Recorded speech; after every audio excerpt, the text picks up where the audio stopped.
नमस्कार बच्चों, स्वागत है आपका अपने YouTube चैनल हरियाणा सेंट्रल पर। सुप्रभात सभी को। देखिए भाई, कुछ असामाजिक जो तत्व हैं, असामाजिक प्राणी हैं, वो एक्टिव हो चुके हैं। वो अब तरह तरह की बातें करेंगे और कोर्ट ऑर्डर उन्होंने अभी तक पढ़ा नहीं है, फिर भी वो भिन्न भिन्न प्रकार की बातें करेंगे, तथ्यों पर वो बात नहीं करेंगे।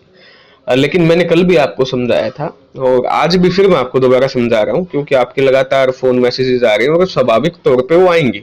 क्योंकि जब तक आपका कुछ ठोस निर्णय नहीं लिया जाएगा भारतीय जनता पार्टी के द्वारा और हरियाणा स्टाफ सिलेक्शन कमीशन के द्वारा, बच्चों के मन में दुविधा की स्थिति रहेगी। लेकिन कुछ चीजें मैं आपको स्पष्ट तौर पे बता देना चाहता हूँ।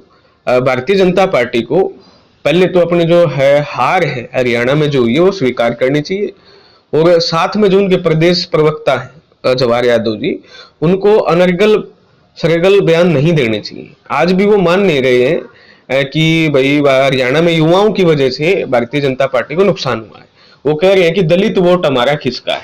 तो ये जब तक आप जातियों की राजनीति नहीं छोड़ोगे और आप भर्ती रोको गैंग फिर बच्चों को बोल रहे हो, आप फिर वही गलती कर रहे हो जो गलती मनोहर लाल खट्टर ने की थी, जो गलती आपके पुराने एसडीओ ने की थी, वही गलती अब जवाहर यादव फिर से कह रहे हैं। फिर से कांग्रेस पे ठिकरा पूरे हैं और उसके बाद बच्चों को भर्ती रोको गैंग बोल रहे हैं, कोर्ट में जाके खड़ी होगी। अगर भर्ती रोको गैंग कोर्ट में जाके खड़ी है और माननीय उच्च न्यायालय की सिंगल बेंच और डबल बेंच आपका बच्चों के पक्ष में फैसला देती है, तीन तीन जज फैसला देते हैं, तो इससे बड़ी शर्म की बात जवाहर यादव साहब के लिए नहीं हो सकती है। यानी वो सम्मान नहीं कर रहे हैं आपका, ना तो सिंगल बेंच का कर रहे हैं, ना ही डबल बेंच का करें। डबल बेंच में दो दो जज बैठे थे, सिंगल बेंच में जज हैं और सीईटी के केस अलग अलग जजेस पे गए हुए हैं। एक भी जज ने आपका ये नहीं कहा कि ये गलत है।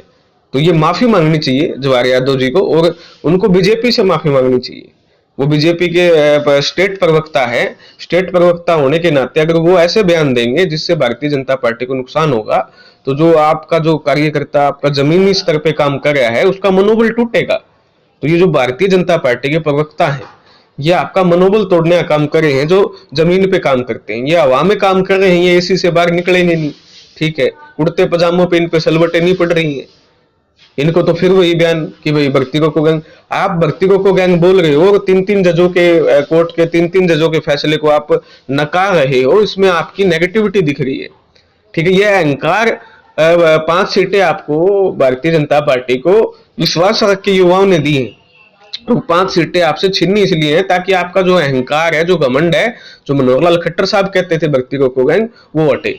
और आज भी ओएसडी अगर भर्ती रोको गैंग शब्द का प्रयोग कर रहे हैं तो विधानसभा में निश्चित तौर पे बड़ी हार होगी।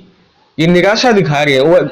मैं तो भारतीय जनता पार्टी से, राष्ट्रीय सेवक संघ से कहूंगा, आप ऐसे प्रवक्ताओं को बदलने का प्रयास कीजिए। जब तक ये प्रवक्ता भारतीय जनता पार्टी के लिए बोलेंगे, ये आपको हराने का काम करेंगे। आपको निश्चित तौर पे भारतीय जनता पार्टी को आके प्रेस कॉन्फ्रेंस करनी चाहिए थी और बच्चों से, युवाओं से माफी मांगनी चाहिए थी कि 4.5 साल से हम भर्ती नहीं कर पाए। ठीक है, अब भारतीय जनता पार्टी को ये नहीं दिख रहा है कि भाई आपका कांग्रेस पे अटैक करने से कुछ नहीं होगा। मुख्यमंत्री कह रहे हैं आपके कि भाई हमको कर्मचारियों ने हराया, हमको अधिकारियों ने हराया। तो मुख्यमंत्री चुनाव रोको गैंग बोल रहे कर्मचारी अधिकारियों को, उनके जो प्रवक्ता है, स्टेट प्रवक्ता है, वो आपको फिर से भर्ती रोको गैंग बोल रहे। डबल बेंच का फैसला आ चुका है कोर्ट से, अगर आपको उसका सम्मान नहीं कर सकते हो तो आप बच्चों को भर्ती रोको गैंग कैसे बोल रहे हैं? आप कर्मचारियों को, अधिकारियों को कांग्रेसी बोल रहे हो, आप युवाओं को कांग्रेसी बोल रहे हो। तो ये आपकी नैतिक हार दिखाता है। मतलब आप विधानसभा चुनाव लड़ने से पहले हार चुके हैं। तो सबसे बड़ी मेरी रिक्वेस्ट ये रहेगी कि कम से कम इन युवाओं में से किसी को भारतीय जनता पार्टी का प्रवक्ता बना दो। लेकिन ऐसे प्रवक्ताओं से भारतीय जनता पार्टी को जब तक छुटकारा नहीं मिलेगा तब तक कुछ नहीं हो सकता। बच्चों को फिर भर्ती रोको गैंग बोला जा रहा है। वो बच्चों में एक मैसेज जाएगा, यार बच्चे अनपढ़ थोड़ी हैं, बच्चे तो पढ़े लिखे हैं, बच्चों ने एमए, एमएससी, पीएचडी पास बच्चे हैं। ठीक है, और बच्चों ने पूरा कोर्ट ऑर्डर पढ़ा हुआ है, एक भी जगह बच्चों की गलती नहीं है। कोर्ट ऑर्डर की एक एक लाइन हरियाणा स्टाफ सिलेक्शन की कमी को दर्शाती है, एक एक लाइन कि उन्होंने क्या किया। कोर्ट ने इतना बड़ा आरोप लगाया है, हालांकि जो पत्रकार हैं वो भी ऐसे ही हैं, पूछ नहीं रहे अच्छे से सवाल। लेकिन मैं आपका पूछना चाहता हूं, जब कोर्ट ने आपका फेवरेटिज्म का, करप्शन का आरोप लगा दिया, आपके सेक्रेटरी को बदलने तक की बात कह दी, आपको पॉलिसी दोबारा बनाने का मौका दिया, आप गलती स्वीकार करने की बजाय भर्ती रोको गैंग बोल रहे हो। ये आपके नेगेटिव ही काम करेगा। आप जितना बच्चों को भर्ती रोको गैंग बोलोगे उतना ही आपको विधानसभा में तगड़ा नुकसान होगा। तो सबसे पहले मांग मेरी भारतीय जनता पार्टी से ये है कि आपके जो ओएसडी हैं, जो ऐसे ऐसे बयान दे रहे हैं अभी भी, उनको आपके पद से हटाया जाए और उनको घर पे बैठाया जाए। ठीक है, उनको कहा जाए भाई आप राजनीति आपने बहुत कर ली, आप घर पे बैठिए। ठीक है, और वो आपकी क्लियर कट दलित की बोल रहे हैं, दलित के बाद बोला कि ईडब्ल्यूएस ब्राह्मणों का जो आरक्षण, वो तो इस पे बात कर रहे हैं आपकी जातियों पे। ठीक है ना, साथ में वो कह रहे हैं कि भाई हमने तो रिजर्वेशन पॉलिसी में जनरल में आपका एक्स्ट्रा बच्चे लेके जाएंगे हम। तो ये चीजें बहुत गलत है।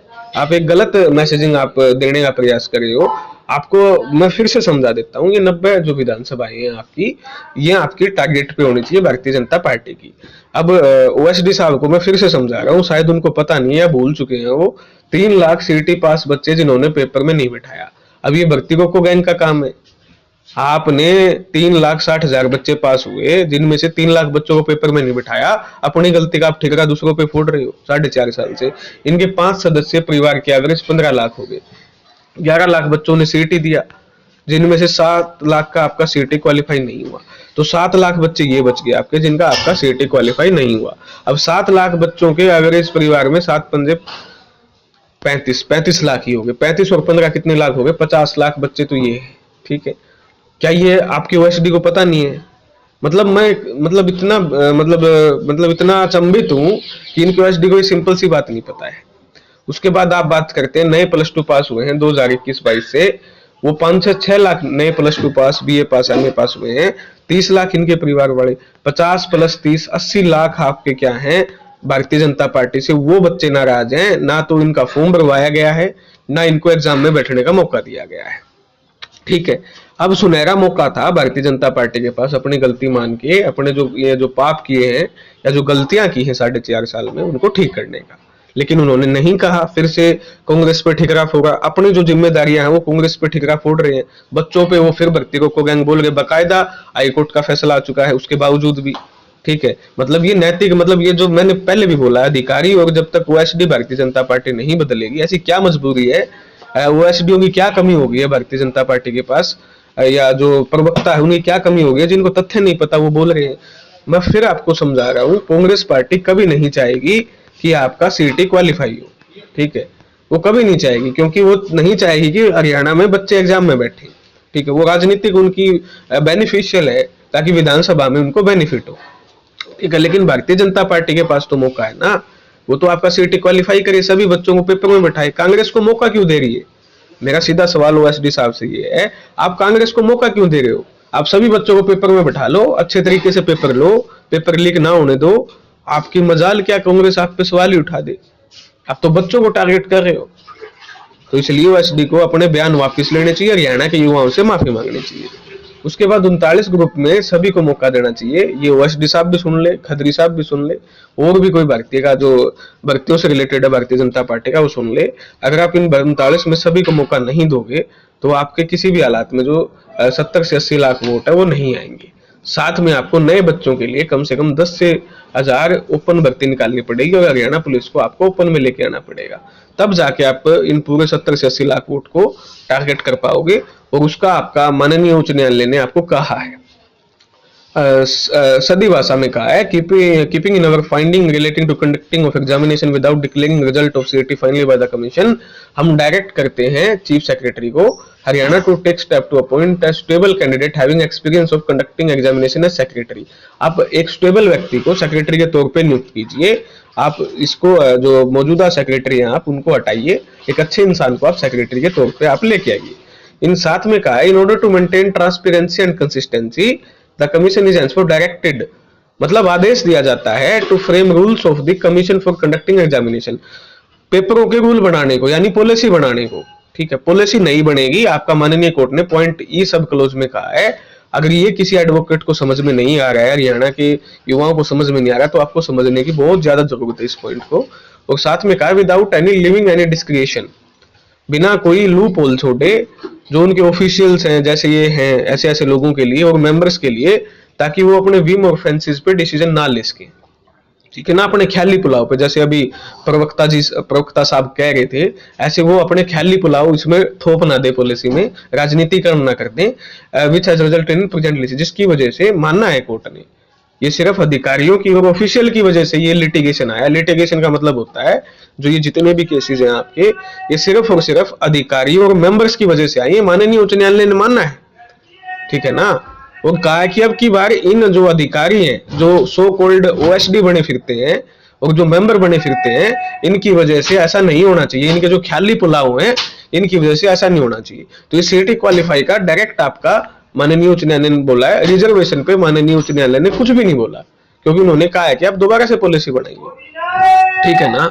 इसलिए मैं भारतीय जनता पार्टी को कह रहा हूं, आप एकमात्र आपके पास ऑप्शन है सभी बच्चों को पेपर में बैठाना। आज नहीं बैठाओगे तो आने वाले 3 महीनों में फिर कहना भर्ती रोको गैंग थी।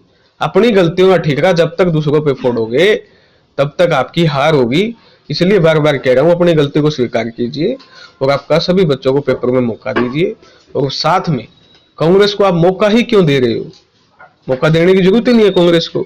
लेकिन ठीक है, आपके तो मतलब इतनी चिढ़ हो चुकी है कि आप सभी को कांग्रेसी बना दोगे, कर्मचारियों को भी कांग्रेसी, अधिकारियों को भी कांग्रेसी, बच्चों को भी कांग्रेसी।